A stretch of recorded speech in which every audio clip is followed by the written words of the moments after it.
Here's the biggest obstacle I had and some of you might have. How many of you want your show to be perfect? How many of you got nervous about being in front of the webcam? Oh, I sound like crap. Oh, I look horrible. Oh, and it's like, why? Because when we saw stuff on the screen, what did we watch on screens when we were kids?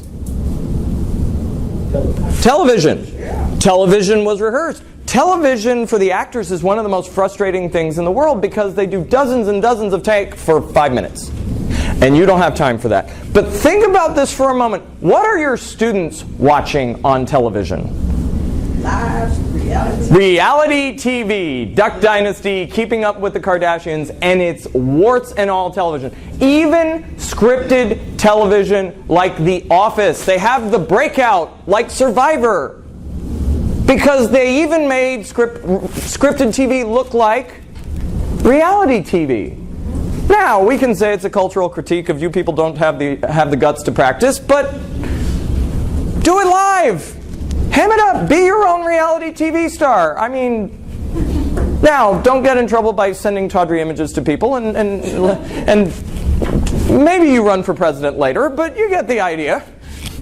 Be your own awesome reality TV star, don't be tabloid. All right, read checks. Basic idea, use them to get them to read before you lecture. And with an online client, guess what? You control the due date. And so what I usually do when I'm doing read checks, for my Canvas class, I will just drag and drop the review quizzes from the publisher. I am that lazy for that knowledge and comprehension. It ties in with the book they already have, and then I'm going to lecture or podcast and take it from there. When I work for the ISD, I have to use Google Classroom, and so I have to make the read check. So what I'll do is I'll use the test generator and then make it a PDF, and then drag and drop, drag and drop, drag and drop, which is a lot of work now, but after I've done it for this course, do I have to do it again? Not really, until we change textbooks, but I'll cross that bridge when I come to it. If you're doing it with high school students that you see every day, you need to give them hard copies. Because not all of them have technology when they're at home. Now this is more for those of you working high school. If you see them every day, easiest way to, first of all, college profs, I know y'all do full semester planning. High school instructors usually don't. And I didn't know how much of the mix was going to be here.